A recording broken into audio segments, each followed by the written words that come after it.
26 April আমাদের রাজ্যে পূর্ব ত্রিপুরা লোকসভা আসনে নির্বাচন অনুষ্ঠিত হবে। এই নির্বাচনে ইন্ডিয়া জোটের বামফ্রন্ট মনোনীত প্রার্থী শ্রী রাজেন্দ্র রিয়াংয়ের সমর্থনে এই সাবরুম শহরে আজকের যে নির্বাচনী সভা, এই সভার সভাপতি মণ্ডলী, সভায় উপস্থিত ত্রিপুরা রাজ্য ভারতীয় কমিউনিস্ট পার্টি মাননীয় সম্পাদক, ত্রিপুরা বিধানসভার বিরোধী দলনেতা সম্মানিত জিতেন চৌধুরী মহাশয়, আমাদের এই মঞ্চে বক্তব্য রেখেছেন কমিউনিস্ট পার্টির সম্পাদক মণ্ডলীর সদস্য প্রাক্তন বিধায়ক সুদন দাস মহাশয়, উপস্থিত ইন্ডিয়া জোটের অন্যান্য নেতৃবৃন্দ, সমবেত আজকের এই সভাকে কেন্দ্র করে সাবরুম শহরে যে উজ্জীবিত মিছিল সংগঠিত হয়েছে, আমাদের সমস্ত সহযোদ্ধা কর্মী বন্ধুরা, ভাই ও বোনেরা, এই বাজারের ব্যবসায়ীবৃন্দ, শুধু সাবরুমবাসী, সাংবাদিক বন্ধুদের, আর কর্তৃপক্ষ যারা দায়িত্বপ্রাপ্ত, সবাইকে ইন্ডিয়া জোটের পক্ষ থেকে আমি শুভেচ্ছা অভিনন্দন জ্ঞাপন করছি। প্রথমেই আমি সাবরুমবাসীকে আমার ব্যক্তিগত তরফ থেকে ধন্যবাদ জানাতে চাই। ধন্যবাদ জানাতে চাই এই কারণে, আমি বিগত বিধানসভা নির্বাচনের আগে এখানে আসতে পারিনি। আমরা আসন ভাগাভাগি করে লড়াই করেছিলাম। আজকে ইন্ডিয়া জোট 27টি রাজনৈতিক দলের সারা দেশব্যাপী একসাথে মিলিত লড়াইয়ে আমরা অবতীর্ণ হয়েছি। আর আমাদের রাজ্যে আমরা বিরোধী 8টি রাজনৈতিক দল ঐক্যবদ্ধভাবে বর্তমান লোকসভা আসনের লড়াইয়ে আমরা প্রতিদ্বন্দ্বিতা করছি। এই জোট নিয়ে নানা বিভ্রান্তি তৈরি করার একটা অপচেষ্টা হয়েছে। এই মহকুমার মানুষ কোন রকম বিভ্রান্তিতে না পড়ে বিগত বিধানসভায় কংগ্রেস কমিউনিস্টের সম্মিলিত প্রচেষ্টা গণতন্ত্রকে পুনরুদ্ধার করার লক্ষ্যে সাবরুম কেন্দ্র থেকে জিতেন্দ্র চৌধুরীকে তারা বিপুল ভোটে জয়লাভ করিয়ে প্রমাণ করেছে যে কোনো ধরনের অপপ্রচার বিভ্রান্তিতে সাবরুম মহকুমার এই সাবরুম বিধানসভার মানুষ তারা বিভ্রান্ত হয় না। যে যাত্রা শুরু হয়েছে, আজকে 1 বছর পেরিয়ে আবার একটা লোকসভা নির্বাচনে আমরা প্রতিদ্বন্দ্বিতায় আছি। রাজেন্দ্র রিয়াং আমাদের এই পূর্ব ত্রিপুরা লোকসভা আসনে উনি ইন্ডিয়া জোটের প্রার্থী। সাবরুম মহকুমা যেখান থেকে যাত্রা শুরু করেছে, আগামী দিন তার প্রতিফলন ঘটাতে হবে জুলাইবাড়িতে, করবুকে, মনুতে এবং শান্তিবাজার হয়ে এই অঞ্চলে যেখানটায় পূর্ব ত্রিপুরা লোকসভা আসনের কেন্দ্রের মধ্যে এই জায়গায় আপনাদের গণতন্ত্রের পক্ষে ভোটাধিকার প্রয়োগ করতে হবে, অশুভ শক্তির বিরুদ্ধে আপনাদের লড়াই করতে হবে। এই গণতান্ত্রিক শক্তিকে উপেক্ষা করার জন্য যারা বিভ্রান্ত করার চেষ্টা করছেন, কি বলছেন, আমরা কি দেখলাম, ইন্ডিয়া জোটকে রুখতে হবে। তো ইন্ডিয়া জোটকে রোখার জন্য রাতারাতি আরেকটা জোটের উত্থান হলো। বিধানসভায় শাসক দল বিজেপি, বৃহত্তম বিরোধী দল ত্রিপুরা মথা। এখানে বহু আদিবাসী জনগোষ্ঠীর মানুষ আছে। আপনাদের সঙ্গে কি এই ধরনের কোনো আলোচনা হয়েছে? এই রাজ্যের আদিবাসী সমাজ জানে যে একটা বিরোধী দল রাতারাতি যারা বিধানসভায় শপথ নিয়েছে বিরোধী হিসাবে, বিরোধী দলের হয়ে দায়িত্ব কর্তব্য পালন করার জন্য নিষ্ঠার সঙ্গে তারা এই রাজ্যের মানুষের কাছে প্রতিশ্রুতিবদ্ধ ছিল, তারা রাতারাতি শাসক বিরোধী মিলে একটা জোট করলো। যে জোট এই রাজ্যের মানুষ জানে না কোন স্বার্থে, কি কারণে, কেন এই জোট করার প্রয়োজনীয়তা একটা আদিবাসী মানুষকেও তারা ঘুমে রেখে কোনো ধরনের কারণ না দর্শিয়ে একটা চিরকুট দেখিয়ে তারা রাতারাতি বলল তাদের দাবি দেওয়া নাকি সমস্ত সমাধান হয়ে গেছে। রাজ্যবাসী কি দেখলো? কোথায় কি সমাধান? যারা জোট করলো শাসক দল, তারা বুঝে গেছে যে এই রাজ্যে অধিকাংশ ভোট শাসক বিরোধী। 39% ভোটের মালিক হয়ে লোকসভা নির্বাচনে প্রতিদ্বন্দ্বিতা করে একটি আসনে জয়লাভ করা যাবে না। তাই একটা অশুভ আতাত করো, ফন্দি আটো। এই ফন্দিতে প্রধান বিরোধী দল মথা সেখানে গেলেন। কি স্বার্থে গেলেন? যে লড়াইটা মথা এই রাজ্যে করে বিরোধী মর্যাদা পেয়েছিলেন, এই লড়াইটাকে তারা মর্যাদা দেন, এই লড়াইটাকে তারা মর্যাদা দেয়নি। যে মানুষকে নিয়ে লড়াইটা করেছিল সেই মানুষের কথাও তারা সেদিন মনে রাখেনি। কিসের ভিত্তিতে এই জোট? নিজের পরিবারের একজন সদস্যকে ভোটে লড়াইয়ের জন্য বিজেপি সম্মতি দিয়েছেন, সিম্বলটা রেখে দিয়েছেন, বিজেপির সিম্বলে লড়াই করতে হবে। মথা থানসা বলে যারা এতদিন চিৎকার করেছেন পাহাড়ে গ্রামে গঞ্জে, যারা বলেছিলেন যে ওয়ান লাস্ট ফাইট, যারা বলেছিলেন নো কম্প্রোমাইজ, যারা বলেছিলেন উপজাতিদের জন্য কনস্টিটিউশনাল রাইটস তারা নিয়ে আসবে, কোথায় কি, কোন কথাটা তারা রক্ষা করেছেন?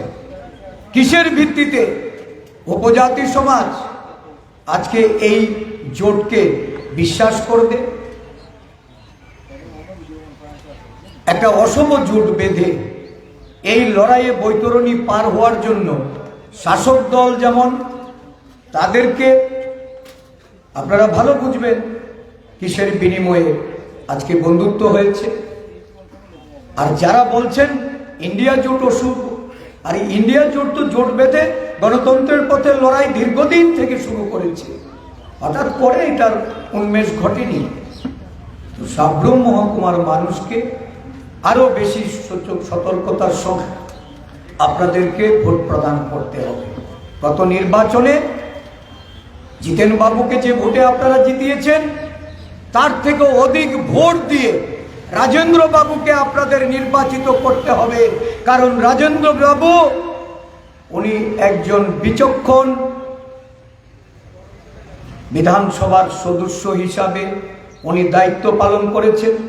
রাজনৈতিক অভিজ্ঞতার নিরিখে উনি এই রাজ্যে একজন নিষ্ঠাবান রাজনৈতিক হিসাবে ওনার পরিচয় সাধারণ মানুষের কাছে। উনি উড়ে এসে জুড়ে বসেননি, উনি কারোর স্নেহধন্যে নয়, উনি রাজ্যের মানুষের সাথে ছিলেন, মানুষের হয়ে লড়াই করেছেন, আগামী দিনেও মানুষের হয়ে লড়াই করার এই প্রতিজ্ঞা বা সংকল্প নিয়েই আপনাদের সামনে এসে হাজির হয়েছে। সুধনবাবু বিস্তারিত বলেছে, একটা প্রতিশ্রুতি রক্ষা করেনি। 10টি বছর পার করে বিভিন্ন সময়ে বিভিন্ন কথা বলেছে। এই দেশের মানুষ আজকে দিনের কথা শুনেছে।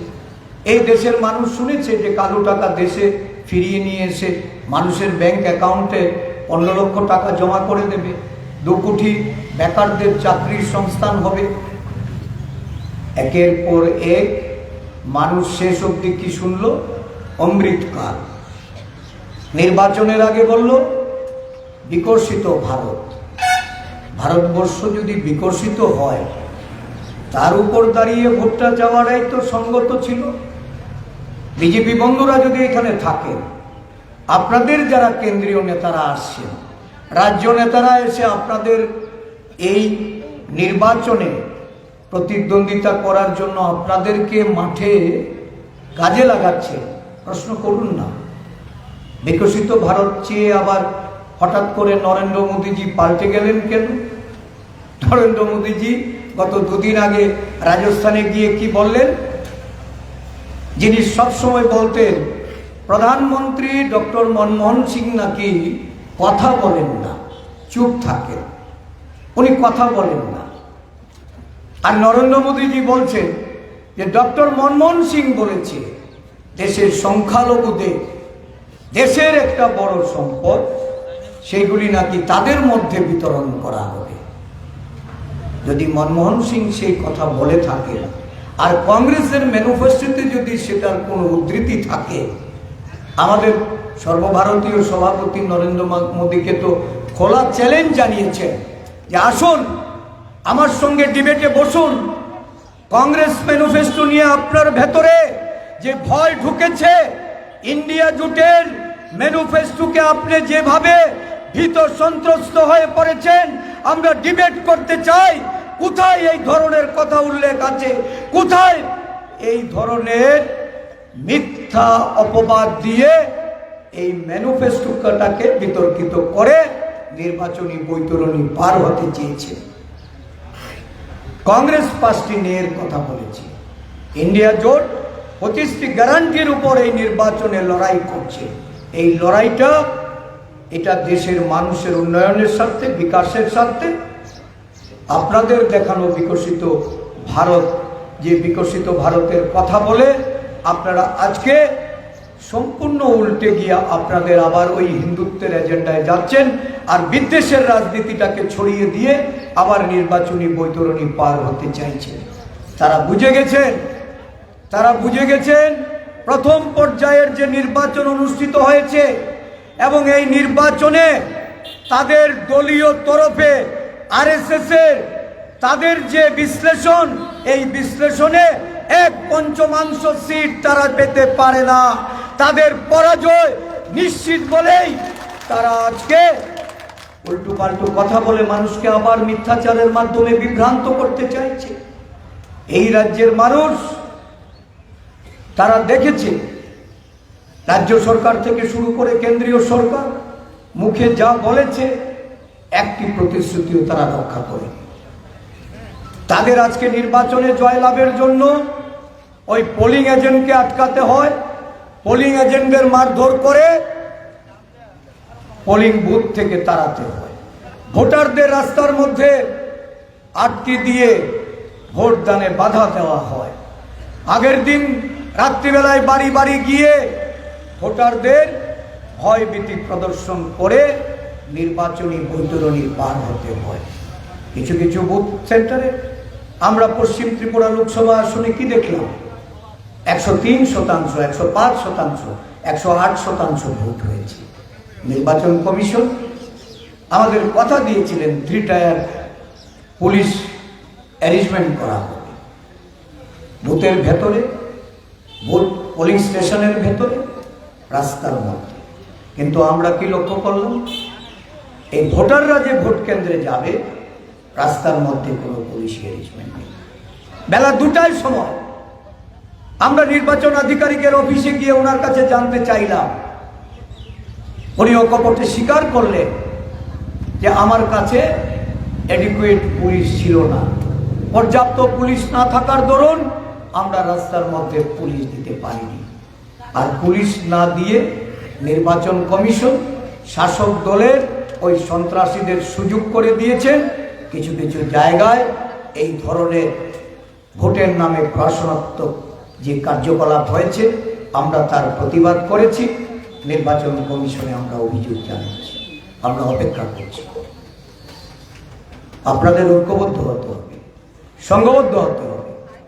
মানসিক দিক থেকে আপনাদের ওই জায়গায় পৌঁছতে হবে, কারণ এই বিজেপি দল আগামী 4 জুন যখন গণনা হবে, সারা দেশের যা পরিস্থিতি, সারা দেশের মানুষের যে ভাবনা, এই ভাবনায় নরেন্দ্র মোদীর তৃতীয়বার প্রধানমন্ত্রী হওয়ার কোনো সুযোগ নেই, আর এই এনডিএ জোটের ক্ষমতায় আসার কোনো সুযোগ নেই। তাই আমাদের লড়াই করতে হবে ঐক্যবদ্ধভাবে। তাই আমাদের এই লড়াইটাকে গণতন্ত্রের পথে, এই লড়াইকে সবাই সংগঠিত করার জন্য ঘর থেকে বেরোতে হবে। ভোটার, দলীয় কর্মী, গণতন্ত্রের সৈনিক, আপনারা রাস্তায় নেমে মানুষের ভোটাধিকার প্রয়োগ করার যেমন সুযোগ করে দেবেন, আপনাদের মূল্যবান ভোটে পরিবর্তনের পক্ষে যেন সারা দেশের সাথে আমরাও যেন ঘা ভাসাতে পারি, সেই লক্ষ্যে আপনাদেরকে দায়িত্ব নিতে হবে। এরা কিছুই করে এই রাজ্যের মানুষের জন্য, এই দেশের মানুষের জন্য আজকে বিভাজন বিদ্বেষ তৈরি করে, এবং তাদের যে মূল এজেন্ডা সংবিধানকে পাল্টে দেওয়া, এরা সংবিধানকে মান্যতা দেয় না, সংরক্ষণ তুলে দিতে চায়। আমরা চাইছি জাতীয় জনগণনার মাধ্যমে সংরক্ষণকে যেন পূর্ণাঙ্গ রূপ দেওয়া যায়।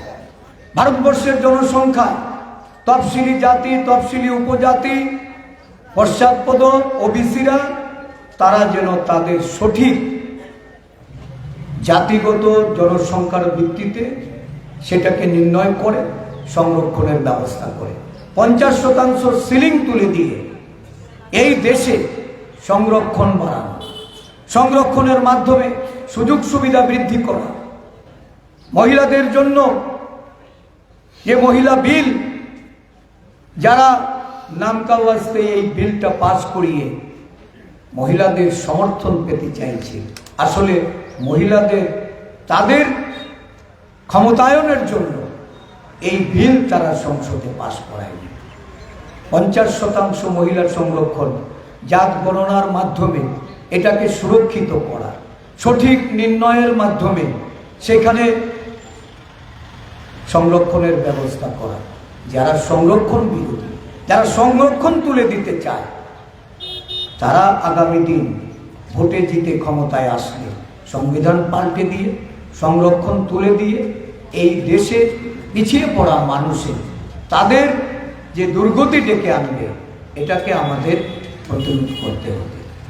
আমি সব অংশের মানুষের কাছে বিনীত আবেদন রাখব, রাজেন্দ্র বাবুর এই যে লড়াই, এই লড়াইটা কোনো রাজনৈতিক দল, কোনো জোট বা ব্যক্তিগতভাবে রাজেন্দ্র বাবুর নয়। এই লড়াইটা এই দেশের মানুষের, এই রাজ্যের মানুষের।